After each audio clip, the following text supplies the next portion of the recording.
ಅನಾರೋಗ್ಯದಿಂದ ಬಳಲುತ್ತಿದ್ದ ಮಣಿಪಾಲದ ಶಿಕ್ಷಕಿಯೋರ್ವರು ನಿಧನರಾಗಿದ್ದಾರೆ. ಮಾಧವ ಕೃಪಾ ಆಂಗ್ಲ ಮಾಧ್ಯಮ ಶಾಲೆಯ ಶಿಕ್ಷಕಿ 34 ವರ್ಷದ ಪಲ್ಲವಿ ಭಟ್ ಅವರು ಚಿಕಿತ್ಸೆ ಫಲಿಸದೆ ಶನಿವಾರ ನಿಧನ ಹೊಂದಿದರು. ಆಟೋ ಇಮ್ಯೂನ್ ಕಾಯಿಲೆಯಿಂದಾಗಿ ಒಂದು ವಾರದ ಹಿಂದೆ ಆಸ್ಪತ್ರೆಯಲ್ಲಿ ಚಿಕಿತ್ಸೆಯನ್ನ ಪಡೆಯುತ್ತಿದ್ದರು.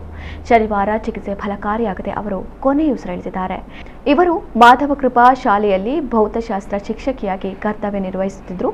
ಶಿಕ್ಷಕಿಯ ಅಕಾಲಿಕ ನಿಧನಕ್ಕೆ ಶಾಲಾ ಆಡಳಿತ ಮಂಡಳಿ, ಶಿಕ್ಷಕವೃಂದ ಹಾಗೂ ವಿದ್ಯಾರ್ಥಿಗಳು ಸಂತಾಪ ವ್ಯಕ್ತಪಡಿಸಿದ್ದಾರೆ.